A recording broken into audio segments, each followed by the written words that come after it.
আল্লামা ইবনু সাদ রহিমাহুল্লাহ তার বিখ্যাত কিতাব আত-তাবাকাতুল কুবরার মধ্যে লেখেন, এমন একটা ইসারের ঘটনা লেখছে, আমি আশ্চর্য হয়ে গেছি। মানুষ কি নিজের উপরে এইভাবেই অন্যরে প্রাধান্য দিতে পারে? আল্লামা ইবনু সাদ লেখেন, আন্নাল হাজ্জাজ ইবনে ইউসুফ তালাবা ইব্রাহিম আন-নাখিয়া। হাজ্জাজ ইবনে ইউসুফ ইব্রাহিম নাখি নামে একজন বড় আলেম, তাকে গ্রেফতার করার জন্য পুলিশ পাঠাইল।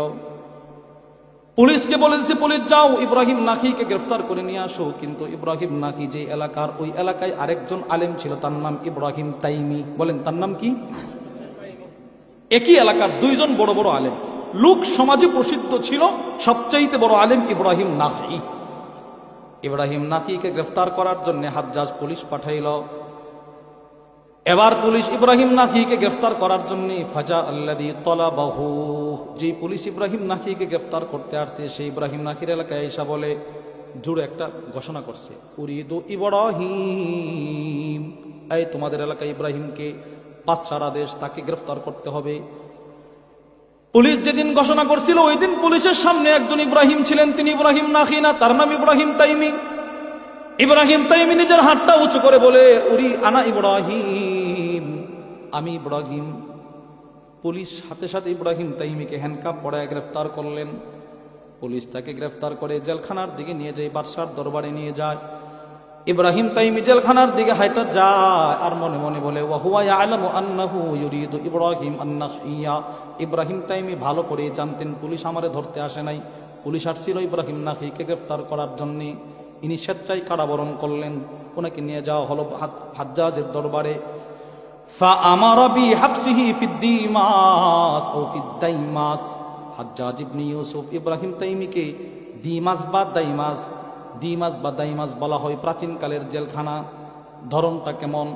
আল্লামা ইবনু সাদ এই কিতাবের হাসিয়ায় লেখেন, ওয়ালাম ইয়াকুল্লাহুম জিল্লুম মিনাশ শামস ওয়ালাকিন্নুম মিনাল বার। প্রাচীনকালের ওই জেলখানাকে দিমাস বলা হয়, যে জেলখানার কোনো ছাদ নাই।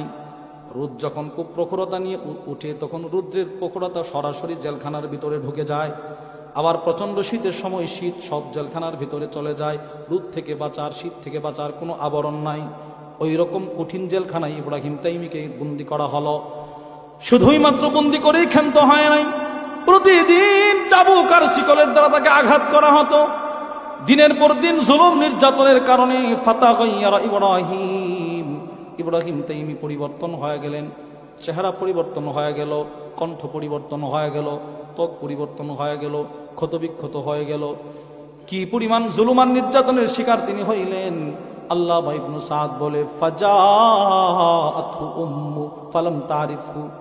ইব্রাহিম তাইমির মা ইব্রাহিম তাইমিকে জেলখানায় দেখার জন্য আয়েশা নিজের সন্তানের চেহারার দিকে তাকায় নিজের সন্তানকে চিনে না, নিজের সন্তানকে চিনে না।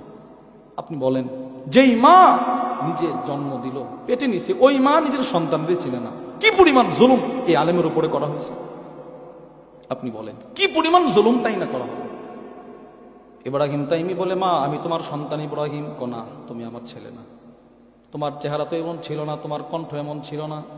মা আমি তোমার ছেলে ইব্রাহিম। এবার মা সন্তানকে চিনার জন্য প্রশ্ন করা শুরু করে দিল, হাত্তা কাল্লামাহা। মা বলে, সন্তান তুমি যদি আমার সন্তান ইব্রাহিম হয়ে থাকো, বলো তোমার আব্বুর নাম কি? মা আমার আব্বুর নাম অমুক। তুমি 6 বছর বয়সে একটা ব্যথা পাইছিলা, মনে আছে? কোথায়? বলে, হ্যাঁ অমুক জায়গায়। এবার মা চোখের 2টা পানি ছেড়ে দিয়ে বলতে লাগলো, ছেলে ইব্রাহিম আমি তোমাকে পেটে নিয়েছি, আমি জানি তুমি এমন কোনো অপরাধ করতে পারো না যে অপরাধের কারণে জেলখানায় পৌঁছে গেলে তোমার মরতে হবে। কেন রে সন্তান, তুই কোন অপরাধে জেলখানায় আসলি? তুই কেন জেলখানায় আসলি সেটা বল। ইব্রাহিম তাইমি বলে, মা আমি জানি আমি কোনো অপরাধ করি নাই, কিন্তু মা আমি তোমার ছেলে ইব্রাহিম তাইমি, 1000টা যদি জেলখানায় পৌঁছে গেলে মারা যায় এলাকার মানুষের কোনো ক্ষতি হবে না। একজন ইব্রাহিম নাকি যদি জেলখানায় এসে মারা যায় এলাকার মানুষগুলো এলেম থেকে বঞ্চিত হয়ে যাবে। মাগো, পুলিশ আমারে গ্রেফতার করতে যায় নাই, পুলিশ গিয়েছিল ইব্রাহিম নাকি বড় আলেম আমার চাইতে, তারে গ্রেফতার করতে। কিন্তু আমি ভেবে দেখলাম, যদি ইব্রাহিম নাকি এতদিন জেলখানায় বন্দি থাকে আমরা এলেম থেকে মাহরুম হয়ে যাব। আমি আমার জায়গায় তারে রাইখা তার নামে আমার নামটা দিয়ে আমি জেলখানায় চলে আসছি মা। এবার ইব্রাহিম তাইমির মা কাঁদতে কাঁদতে চলে যায়। আল্লামা ইবনু সাদ বলেন, ফামাতা ফিস সিজনি।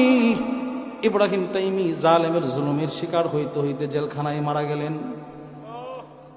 ফারাআল হাজ্জাজ ফি মানামি, যেদিন ইব্রাহিম তাইমি জেলখানায় মারা গেলেন সেদিন হাজ্জাজ ইবনে ইউসুফ স্বপ্ন দেখে কাইলান ইয়াকুল, কেউ একজন স্বপ্নযোগী হাজ্জাজকে বলে, হাজ্জাজ মাতা ফি হাদিহিল লাইলা আল বালদা রাজুলুম মিন আসহাবিল জান্নাহ, আজকে রাত্রে তোমার জেলখানায় এমন একজন মানুষের মৃত্যু হয়েছে যে মানুষটা আল্লাহর জান্নাতের মেহমান।